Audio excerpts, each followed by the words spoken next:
Is it happening at USC? People are talking, so I need to ask, is it happening? And by it, I mean, is USC about to take the leap up to elite status in recruiting? Are they about to recruit the South? Are they about to stack up on the lines of scrimmage? Well, the answer is a big fat remains to be seen, but there have been some positive drum beats in the past day or so. This entire show is basically formatted based on who's been talking the most trash about us. It's unprofessional, but that's the way we do it. So I'm over on the Peristyle earlier. That is the message board on the USC 24/7 site. And I see that they're calling for me. I got a notification they were calling for me over there. And I went over there and they were saying, hey, you going to talk about USC recruiting now? What now? What now? Very, very standoffish. Not all of them, just some of them. And so I went and I said, yeah, we got a show tonight. I'll talk about it. Now, why would they be making that noise? Well, they're making that noise because Justice Terry, 2 U's in Justice, Justice Terry, 5-star defensive lineman, out of Manchester, Georgia, people, my backyard, Manchester, Georgia, decommitted from Georgia and committed to USC earlier today. And that is right in line with Isaiah Gibson, a 4-star edge player from Warner Robins, committing to USC. There might as well be legal language on the bottom of the screen right now. I'm going to save all of you time. Still comment because it helps us from an SEO perspective, but I'm going to save you time. Everybody knows that this isn't official until they sign on the dotted line. Everybody gets it. Nobody's suggesting these recruitments are over. Georgia, for all I know, could come in and flip both of them, or Bama, or Florida State, or whomstever. This is an in-the-moment thing, okay?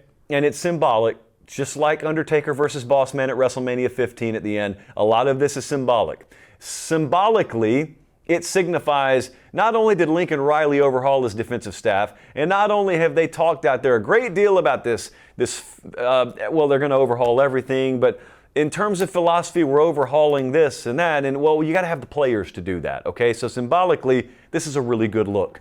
It makes me feel good about the direction of USC on the line of scrimmage and on the defensive side of the ball, and I haven't said that a whole lot since Lincoln Riley's been there. So what do I have to say now? The USC folks asked. Good job. That's what I have to say now. Hold on and press on are the other things that I would say. Hold on, because everyone knows that the recruitments of these guys in a way are just getting started. Don't ever feel safe about anyone. I have no knowledge of whether both of them are solid or not. Like, I have no knowledge of that. I let Wiltfong dive into the weeds on that for me, and I just ask that we get a courtesy text before this stuff's about to go down. But in a broader sense, they know this. I'm just saying in a broader sense, don't rest on this. In fact, this ought to just be like drinking some pre-workout. Now you're even more fired up. And what a beautiful sunset there. Look at Lincoln Riley's sunset in the background. Whew, it's pretty out there. But you got to have really, really ugly guys to win at the highest levels. They don't have an option on recruiting at the line of scrimmage. Oregon doesn't either. Washington doesn't. UCLA doesn't. None of these West Coast teams have an option. They don't have enough difference makers on the O-line and defensive line on the West Coast. You have to recruit those positions nationally if you're going to win at the highest level. If Oregon or USC are going to win the Big Ten, they have to have defensive and offensive linemen from Louisiana and Georgia and Texas and Ohio. Got to do it. It's a non-negotiable. You got to know what it looks like east of the Mississippi River if you want to find out knowing what it looks like come playoff time. You know, what does it feel like to have confetti raining down on you? Well, to find out, you're going to have an O-line and D-line compromised or whatever, of guys from all over the place. It's exciting. I'm not saying it's not. I am also saying it's March, so let's pace ourselves, and it's for our own good. I am now speaking as a member of the Peristyle over there. It's for our own good. We have to be cautiously optimistic on this, but we have to look over each shoulder each and every day. Because here's what you're going to notice.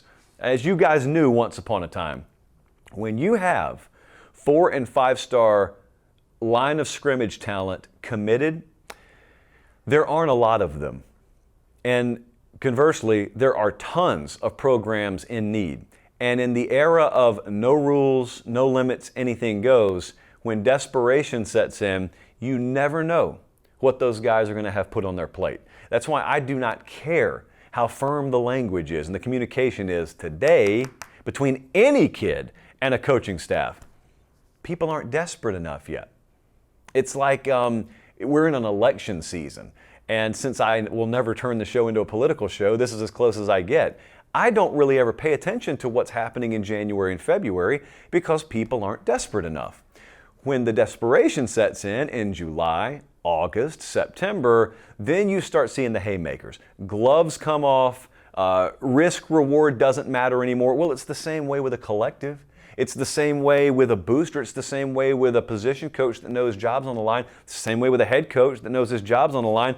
What are you ready to sign off on that you probably aren't quite ready to do yet? So anyway, good for Lincoln Riley. And both of those guys came from the state of Georgia. Wilfong's got a piece on 24/7 Sports right now about how much noise, how much waves they're making, USC, in the South, just recruiting the South. You've got to do it.